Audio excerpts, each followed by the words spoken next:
Oke, tak mulai ya, Rek. Oke. Oke, jadi Assalamualaikum warahmatullahi wabarakatuh. Jadi Waalaikumsalam warahmatullahi wabarakatuh. Waalaikumsalam warahmatullahi wabarakatuh. Jadi aku hari ini akan mempresentasikan tentang implementasi karakter yang berkeadilan. Baik. Selanjutnya, apa sih karakter yang berkeadilan itu? Jadi, karakter yang berkeadilan itu karakter sifat atau karakter yang mencakup nilai-nilai keadilan, kesetaraan, dan empati, yang dimana perlakuan adil ini tidak memandang latar belakang seseorang. Lalu selanjutnya,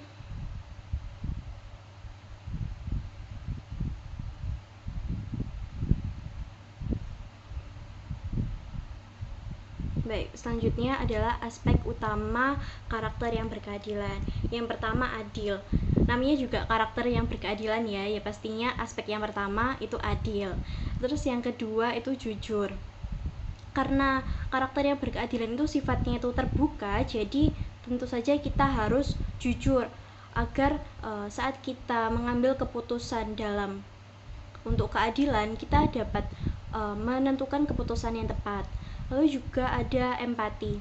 Empati ini tuh kita harus bisa untuk menghormati orang lain. Kita bisa melihat sudut pandang orang lain ketika kita akan membuat suatu keputusan yang berkeadilan. Lalu selanjutnya ada bijaksana dan menghormati. Bijaksana dan menghormati ini tentu saja dalam karakter yang keadilan kita harus menghormati segala aspek, baik menghormati pendapat, menghormati hak dan kewajiban seseorang, seperti itu. Lalu yang terakhir ada aspek tanggung jawab, yang dimana karakter yang berkeadilan ini tuh harus bertanggung jawab. Jadi si orang atau si pembuat keputusan yang berkeadilan itu harus bertanggung jawab akan keputusannya. Selanjutnya ada sebentar ya, nge-lag. Mengapa karakter berkeadilan itu penting? Yang pertama, untuk membangun kepercayaan dan hubungan yang baik. Yang kedua, untuk mendukung lingkungan sosial yang damai. Yang ketiga, menghargai hak dan kewajiban orang lain. Yang keempat, mendorong kepatuhan pada hukum dan aturan. Dan yang kelima, membangun karakter yang positif. Jadi, mengapa karakter berkeadilan ini itu penting? Karena dengan kita menerapkan karakter berkeadilan ini, pastinya itu orang itu di dekat kita tuh pasti akan aman, nyaman, dan sehingga kita dapat menciptakan atau mendukung lingkungan sosial yang damai dan tentram. Jadi itu juga dapat dapat menciptakan untuk membangun karakter-karakter yang positif pada diri kita. Lalu selanjutnya ada contoh implementasi karakter berkeadilan di lingkungan sekolah. Jadi yang pertama ada memberikan kesempatan yang sama pada siswa. Contohnya sebagai guru, kita harus memberikan kesempatan yang sama kepada siswa. Kita tidak boleh membeda-bedakan siswa, dan semuanya harus diberikan kesempatan yang sama. Lalu yang kedua, tidak membeda-bedakan teman. Sebagai guru, kita berusaha untuk mengajarkan kepada siswa untuk tidak membeda-bedakan teman. Jadi kita harus berteman dengan siapa saja, dan itu penting diterapkan kepada siswa dan diajarkan kepada siswa. Lalu yang ketiga, menghargai perbedaan pendapat. Sebagai guru, kita juga tentunya harus mengajarkan untuk menghargai perbedaan pendapat yang ada. Contohnya kita ada diskusi di suatu kelas, maka kita ada berbagai perbedaan pendapat, maka kita juga harus menghargai segala perbedaan pendapat tersebut dan mengajari siswa itu loh, kita tuh harus menghargai perbedaan pendapat yang ada. Tidak boleh pasti pendapatmu jelek, kamu gak usah berpendapat, dan itu pastinya diajarkan kepada siswa. Lalu yang keempat adalah teguran yang adil dan tidak memihak. Contohnya ketika ada seorang anak yang melakukan pelanggaran, seorang siswa yang melakukan pelanggaran, dan sebagai guru kita harus memberikan teguran yang adil dan tidak memihak. Contohnya kayak ada seorang siswa yang melanggar peraturan, terus kita hanya menegur salah satu siswa saja, siswa yang lainnya tidak ditegur. Itu jangan sampai terjadi saat kita menjadi seorang guru. Dan yang kelima adalah penilaian secara objektif. Jadi kita tuh harus menilai siswa, menilai seorang itu dengan objektif. Jangan hanya melihat orang tersebut itu bagaimana gitu, tapi kita harus melihat fakta yang ada. Lalu selanjutnya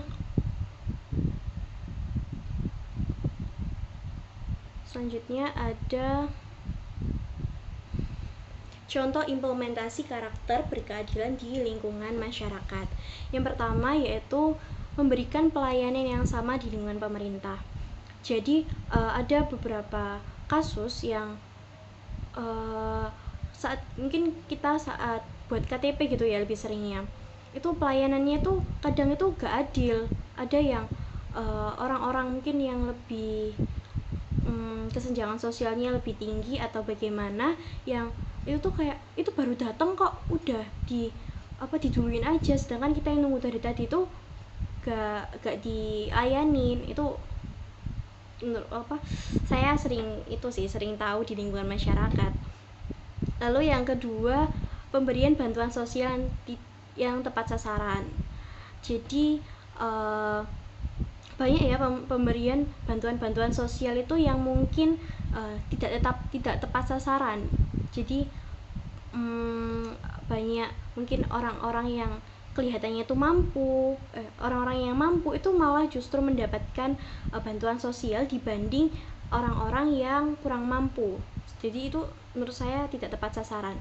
Lalu yang ketiga, membuat kebijakan yang melibatkan partisipasi warga. Jadi ketika kita membuat suatu kebijakan di suatu desa atau di sekolahan, maka kita juga harus mendengarkan pendapat dan melibatkan warga, melibatkan seseorang yang lain untuk membuat kebijakan tersebut. Pendapat mereka itu kita terima dengan baik. Lalu yang keempat adalah menjunjung kesetaraan dalam kegiatan sosial. Jadi dalam kegiatan sosial itu pastinya kita harus menjunjung kesetaraan, tidak membeda-bedakan latar belakang, dan menganggap semua orang itu setara. Lalu yang kelima, menghindari diskriminasi dalam lingkungan kerja. Sekarang tuh diskriminasi banyak banget yang terjadi ya, apalagi di lingkungan kerja. Jadi itu jangan sampai terjadi dalam mengimplementasikan karakter berkeadilan di lingkungan masyarakat. Yang selanjutnya adalah mendorong rasa toleransi, karena kita hidup di lingkungan yang berbeda-beda, suku, ras, agama, maka kita harus mendukung dan mendorong rasa toleransi ini. Yang selanjutnya adalah contoh kasus. Oke, sebentar masih nge-lag-nya. Selanjutnya adalah contoh kasus. Ini contoh kasus yang saya sering lihat juga di lingkungan saya. Yang pertama adalah penanganan pelanggaran disiplin. Jadi ada sebuah cerita, suatu hari di sebuah lingkungan kerja terdapat 2 karyawan yang terlambat. Satu dari karyawan tersebut dekat dengan bos di kantor tersebut, sehingga karyawan tersebut tidak terkena pelanggaran. Namun karyawan yang lain tetap terkena pelanggaran. Jadi solusinya adalah baik dalam lingkungan kerja atau lingkungan sekitar, seorang atasan diharapkan tidak membeda-bedakan karyawan atau warganya. Jadi jangan mentang-mentang seorang karyawan itu tadi kenal dengan bos, terus karyawan itu tadi nggak dihukum karena telat, malah yang lainnya itu dihukum karena dia tidak dekat dengan bos. Jadi itu jangan sampai terjadi lagi di lingkungan masyarakat. Lalu yang selanjutnya, yang kedua, ada pemberian atau distribusi bantuan kepada masyarakat. Banyak pemerintah yang masih salah target dalam pemberian bantuan. Mereka tidak memastikan kesenjangan sosial si penerima bantuan. Maksud dari memastikan kesenjangan sosial itu yang saya katakan tadi, bahwa banyak orang-orang yang tergolong mampu itu justru mendapatkan bantuan, malah orang-orang yang kurang mampu itu dia tidak mendapatkan bantuan. Jadi solusinya adalah pemerintah harus lebih memperhatikan dan memastikan dengan benar bantuan-bantuan yang diberikan apakah sesuai dengan targetnya. Selanjutnya adalah kesimpulan. Jadi kesimpulan yang dapat diambil dari apa yang sudah saya jelaskan tadi adalah karakter berkeadilan itu sangat penting untuk diimplementasikan di lingkungan sekitar, baik di masyarakat, di sekolah, itu sangat penting diimplementasikan. Karena dapat menumbuhkan karakter yang positif dan dapat membantu lingkungan terasa nyaman, damai, tentram tanpa adanya konflik keadilan. Baik. Selanjutnya ini ada kuis, mungkin dari teman-teman ada yang ingin menjawab atau bisa menjawab, dan nanti juga saya akan membuka tanggapan dari jawaban tersebut. Untuk pertanyaan yang pertama, apa pentingnya kita mengimplementasikan karakter berkeadilan? Mungkin ada teman-teman yang ingin menjawab, silakan angkat tangan.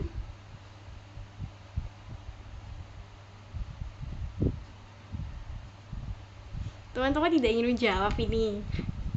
Kalau baik, kalau tidak ingin menjawab, kita diskusi aja wes. Kita diskusi aja. Kalau menurut kalian itu apa sih? Kenapa sih kita tuh penting untuk menerapkan karakter berkeadilan ini di lingkungan sosial? Menurut kalian kenapa? Menurut saya, Iya, boleh. menurut aku ya, tadi kan sudah dijelasin ya sama kamu ya, yang pastinya kalau misal kita menerapkan keadilan itu, kita pastinya kayak antar individu ataupun kelompok itu kita kayak lebih harmonis gitulah. Ya, betul. Maksudnya iya itu. Terus kita juga itu bisa lebih menghargai. Maksudnya satu sama lain tuh kayak merasa dihargai gitu kalau misal menerapkan keadilan. Baik. Terus teman-teman yang lain ya mungkin ada teman-teman juga yang lain yang mau jawab, kita yang mau diskusi. menanggapi jawabannya Mbak Putri. Terus tadi kayak di PPT kamu itu tadi apa aja? Yang mana? Ini bisa membangun karakter yang positif.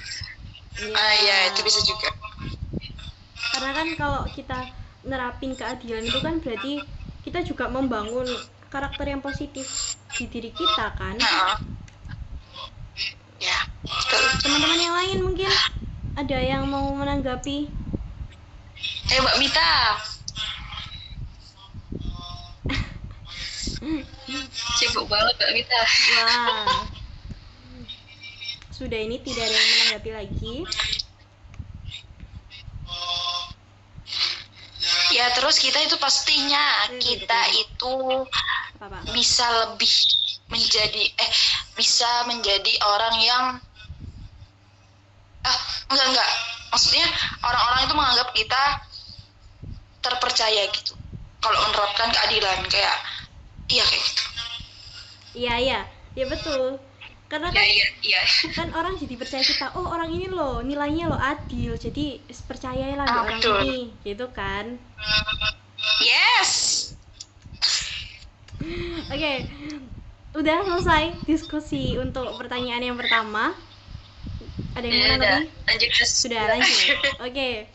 Yang kedua. Aku tertarik terus kedua. Oke, yang kedua, adakah contoh kasus karakter berkeadilan yang kalian ketahui? Mungkin di lingkungan kalian ada contoh contoh kasus. Ada nggak? Ada yang mau cerita nggak? kayak nepotisme. Kayak kasus nepotisme gitu nggak sih? Apa cerita dong, cerita. Yuk, bagikan cerita Anda yuk. Apa ya? Kayak kita Ini nggak sih kayak misalkan di aku mau cerita coba. Iya, Siapa tahu Mbak Surya ninggalin. Yuk, bagi ceritamu yuk. Kasus di pekerjaan sih, kayak kita kan nanti lulus ini pasti kan lanjut ke jadi guru kan. Iya. Tapi kan pasti kayak banyak kayak anak-anak yang dititipin sama saudaranya di suatu sekolahan gitu sih. Ordal. Ih bener ya Allah.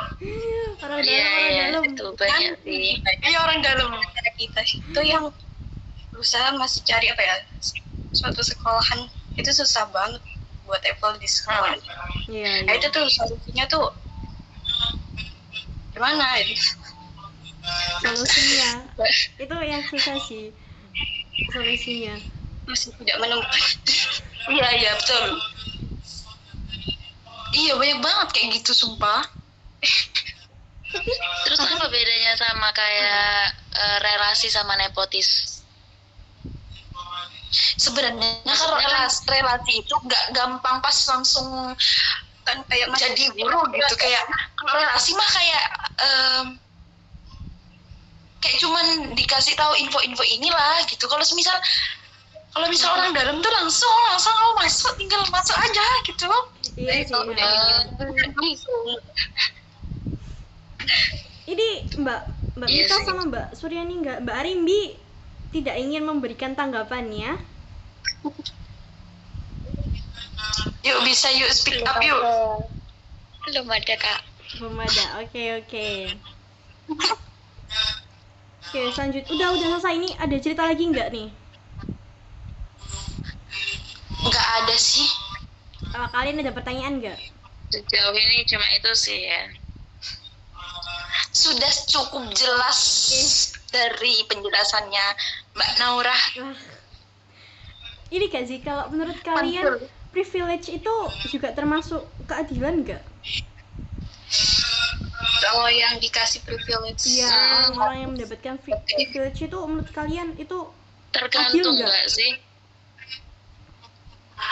Tergantung. Maksudnya kan nggak semua orang bisa memposisikan privilege mereka dengan baik. Ada yang nggak, ada yang memposisikan itu dengan buruk juga. Itu kan maksudnya nggak, itu baru yang nggak adil sih. Maksudnya kalau Iya. mereka punya privilege, mereka punya mereka bisa memanfaatkan itu, menurutku itu adil.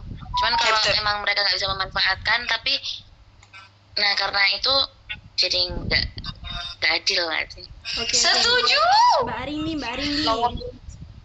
Kepencet kak, kepencet. Ayo Mbak Arimbi. Harus Ngomongnya itu Mbak dong, Arimbi. tanggapannya dong. Kepencet. Nggak ada kepencet ya.